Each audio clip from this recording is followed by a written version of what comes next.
कि आपने थंबनेल में देख लिया होगा। तो हम आज बात करने वाले हैं रूफ टॉप सोलर पावर के बारे में, जो कि अपने छतों पर जो सोलर पावर के लिए हम लगाते हैं सोलर ऊर्जा, तो उसके बारे में बात करेंगे किस तरह से हम रजिस्ट्रेशन कर सकते हैं। दूसरी बात, उसका कितना किलोवाट पर कितना आपको सब्सिडी मिलती है। ओके, तो हम बात करते हैं, पहले थोड़ा सा मैटर जान लेते हैं इसमें।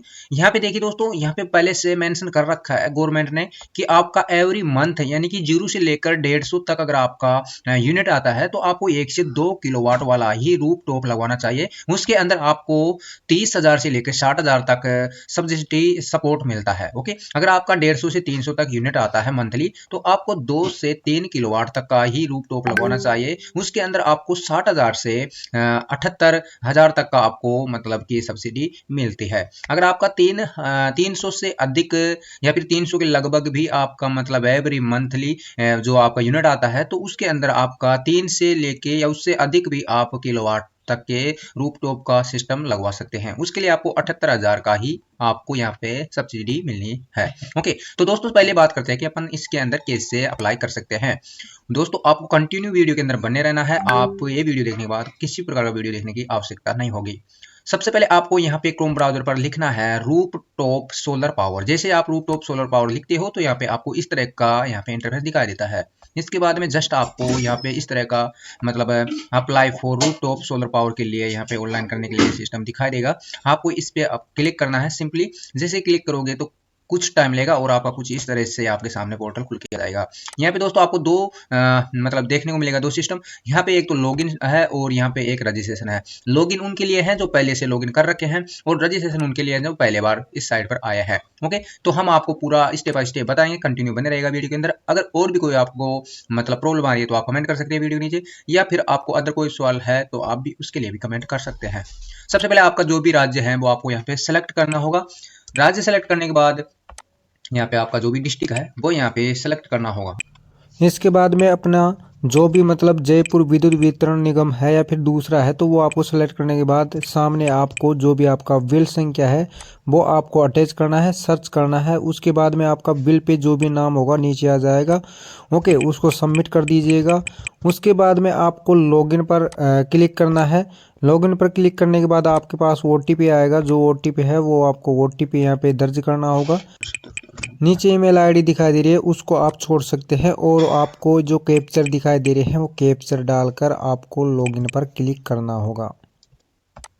जैसे आप OTP सबमिट करते हैं तो आपको पास में कुछ इस तरह का इंटरफेस शो होता है। उसके अंदर आपको बता देगा कि आपका जो रजिस्ट्रेशन है वो सफलतापूर्वक हो गया है। अब आप वापस से लॉगिन कर सकते हैं आपने जो मोबाइल नंबर लगाए हैं वो डाल के। दर्ज करने के बाद आपको जस्ट यहाँ पे लॉगिन कर लेना है। यहाँ पे आपके सामने अप्लाई फॉर रूफटॉप सोलर के बारे में आ गया है सिस्टम। अब यहाँ पे कुछ गाइडलाइन दी गई है। इसके अंदर ये बताया गया है कि जो मतलब जितने भी अधिकारी है गवर्नमेंट अधिकारी या फिर रूफटॉप के बारे में जो भी सिस्टम में यहाँ पे सक्रियता है वो आपकी जो रूफटॉप लगवा रहे हो आप उसके अंदर सभी देखेंगे पहले, और कितने का मतलब उसके अंदर अनुदान लगा है, आपका कितना पेमेंट लगा है वो आपको पहले पूरा पेमेंट आप खुद को लगवाना होगा। उसके बाद में ही डिसाइड करने के बाद वो पता करेंगे या फिर डिसाइड करेंगे कि आपका कितना पेमेंट आपको मतलब डालना है। ओके, तो ये आप समझ गए होंगे और भी आप इसके अंदर दिशा निर्देश देख सकते हैं। उसके बाद में हम प्रोसीड पर क्लिक करते हैं। चलिए हम अप्लाई के लिए ऑप्शन पर क्लिक करते हैं। जैसे प्रोसीड पर क्लिक करते हैं तो कोई कुछ टाइम लेगा और अगला प्रोसेस खुल के अपने सामने आ जाएगा। यहाँ पे अपन देख सकते हैं कि यहाँ पे जितने भी अपना मतलब नाम था इलेक्ट्रॉनिक बिल पर उसका नाम आ गया है। यहाँ पे कैटेगरी क्या है कैंडिडेट की वो कैटेगरी आपको सिलेक्ट करनी है। उसके बाद में यहाँ पे एड्रेस ऑटोमेटिक बिल से आ गया है। ओके, विलेज आप चाहो तो लिख सकते हैं। यहाँ पे जितने भी स्टार लगे हुए होंगे आप देख सकते हैं स्टार लगे हुए हैं वो आपको भरना अनिवार्य है, बाकी आप छोड़ सकते हैं। ओके, नीचे आपका पिन कोड आ रहा है, आप पिन कोड डाल सकते हैं, जरूरी है पिन कोड डालना। ओके, पहले आपने रजिस्ट्रेशन किया था वहाँ पे जयपुर विद्युत वितरण अगर आपने सेलेक्ट कर दिया है, जबकि आपका अलग है तो आप यहाँ से एडिट कर सकते हैं। ओके, इसके बाद में आपको यहाँ पे सेलेक्ट करना है कि आपका सिलेक्ट डिवीजन कौन सा है। तो आपका जो भी डिवीजन है वो आपको यहाँ पे सिलेक्ट कर लेना है। किस तरह सिलेक्ट करना है वो भी मैं आपको बता देता हूँ।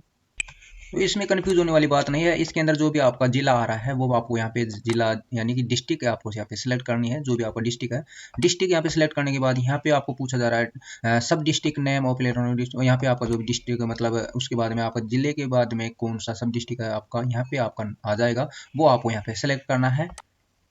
अब यहाँ पे बात आती है कि यहाँ पे कितने केवी वाट में अपना यहाँ पे सिस्टम लगाना चाहिए। तो यहाँ पे मैंने पहले आपको बताया था सिस्टम। यहाँ पे अगर आपको मंथली 0 से लेकर 150 तक का अगर आपका यूनिट आता है तो आपको 1 से लेकर 2 किलोवाट तक का सोलर प्लांट लगा लेना चाहिए। ओके, और अगर आपका 150 से ऊपर आता है तो आप तो मतलब 2 से 3 किलोवाट का भी आप सिस्टम लगवा सकते हैं। तो मैं यहाँ पे 3 किलोवाट कर देता हूँ। ओके, एक की जगह यहाँ पे मैं 3 कर देता हूँ। और फिर नीचे आते हैं, थोड़ा नीचे आपको यहाँ पे कैटेगरी, जो भी कैटेगरी है वो कैटेगरी आपको सेलेक्ट करनी है।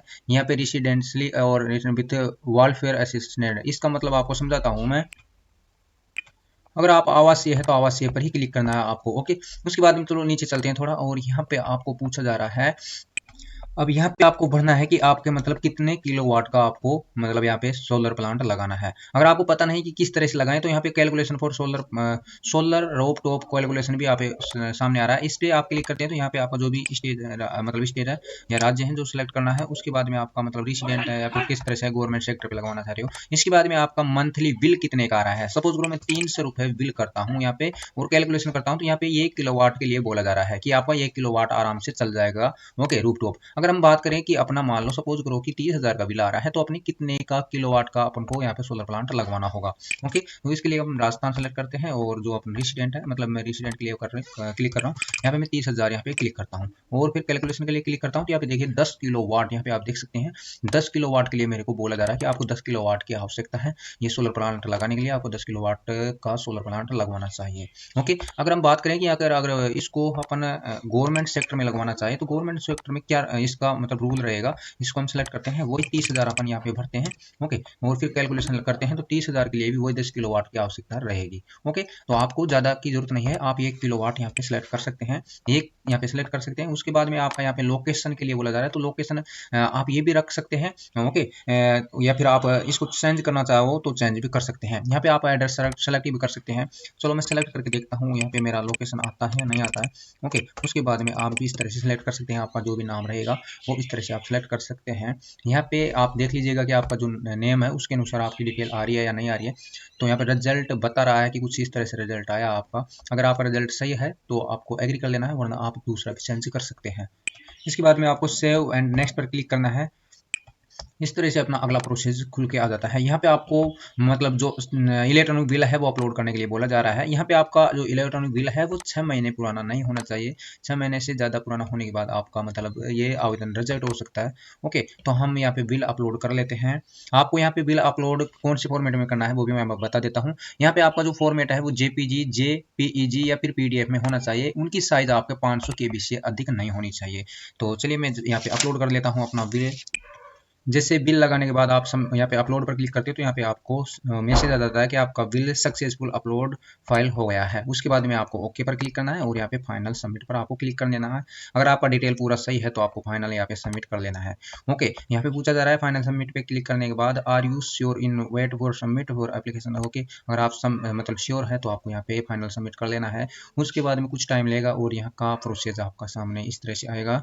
यहाँ पे देखिए आपके सामने सबमिट करने के बाद यहाँ पे मतलब कुछ इस तरह से डिटेल आती है। उसके बाद में यहाँ पे आपको पूछा जाता है आर यू एप्लीकेशन सबमिट सब, मतलब जो भी आपने सबमिट किया है वो सक्सेसफुली हो गया है। उसके बाद में आपको यहाँ पे सब्सिडी के लिए मतलब आपका बैंक डिटेल डालने के लिए बोला जा रहा है। यहाँ पे आपको गो टू बैंक डिटेल पर आपको क्लिक करना है। जैसे गो टू बैंक डिटेल पर आप क्लिक करते हैं तो यहाँ पे आपको आपका मतलब जो भी बैंक है वो बैंक यहाँ पे सेलेक्ट करने के लिए बोला जाता है। उसके बाद में आपका IFSC कोड डालना है और यहाँ पे आपका अकाउंट नंबर डालना है। दोनों मतलब यहाँ पे आपका नाम डालना है और यहाँ पे आपका अकाउंट नंबर डालना है। यहाँ पे आपके पास जो भी मतलब कोई कैंसिल चेक बुक है वो डालना है या फिर बैंक पासबुक डालनी है, या फिर आपके पास स्टेटमेंट है तो वो भी आप डाल सकते हैं, या फिर ग्रुप बैंक अकाउंट है ग्रुप में तो कोई मतलब मान लो कोई कंपनी का है और वो ग्रुप में अकाउंट खुला हुआ है वो भी आप यहाँ पे अपलोड कर सकते हैं।